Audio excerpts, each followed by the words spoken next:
उधर ही सदन दे विच एक बार फिर प्रदूषण के मुद्दे की गूंज सुनाई देती है ते जिथे प्रदूषण का मुद्दा उठे उत्थे पंजाब के किसानों का जिक्र भी जरूर हुंदा है। पर लंबे समय तो प्रदूषण के घेरे दे विच आ रहे किसानों बाबत हुण खेतीबाड़ी मंत्री वड्डा बयान दे के गए ने।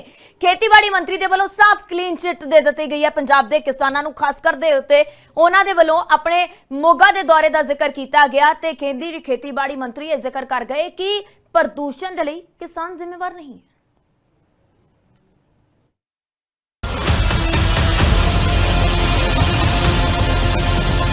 एमपी सतनाम संधू के सवाल का जवाब देंदियां खेतीबाड़ी मंत्री शिवराज चौहान ने शुरुआत ही इस तरीके की थी कि पहला जिक्र किया गया कि प्रदूषण लई किसान जिम्मेवार नहीं है। अपने मोगा दे दौरे का जिक्र करदियां केंद्रीय खेतीबाड़ी मंत्री ये तक कह गए कि पंजाब के किसान तां खुद ही पराली साਂਭ रहे ने। पंजाब के किसान डायरेक्ट सीडिंग कर रहे ने अते यह हर पासे फैल रहा है। ये कहना चाहूंगा कि पॉल्यूशन के लिए केवल किसान जिम्मेदार कभी नहीं है, और मैंने पिछले सदन में भी ये कहा था, पिछले सत्र में भी ये कहा था, पंजाब के किसान खुद भी अब पराली प्रबंधन का काम कर रहे हैं।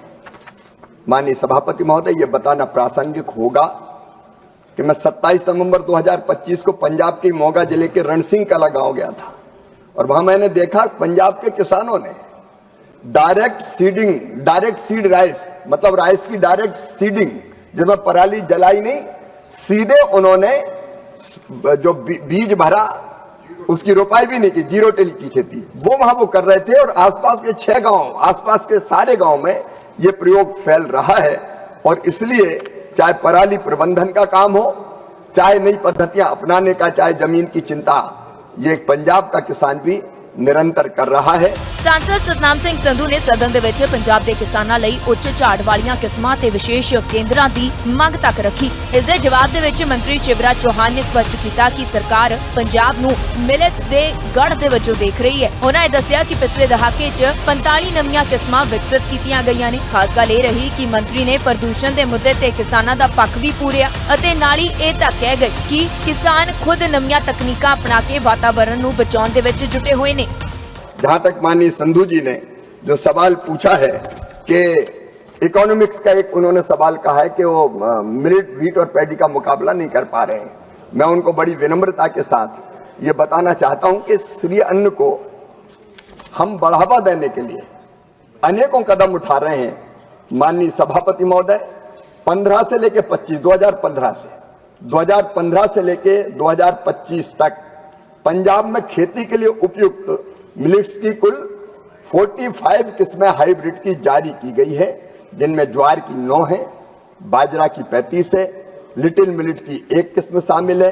ये किस्में वर्तमान में बठिंडा, फाजिल्का, मानसा, मोगा, रूपनगर और संगरूर के पारंपरिक मिलेट्स के उत्पादक जिलों में उगाई जा रही है। इसके अलावा माननीय सभापति महोदय, राष्ट्रीय खाद्य सुरक्षा और पोषण मिशन के माध्यम से किसानों को बीज के उत्पादन के लिए भी प्रोत्साहित किया जा रहा है। रियायती बीज वितरण भी उनको प्रदान किया जा रहा है, रियायती दरों पर बीज का वितरण भी किया जा रहा है। और पंजाब में जितनी आवश्यकता होती है NFSNM के तहत हम उतना मिलेट्स का बीज वहां भेजने का काम निरंतर करते हैं। उधर ही सदन दे विच शिवराज चौहान के इस बयान की गूंज तो बाद किसानों का रिएक्शन भी सामने आया।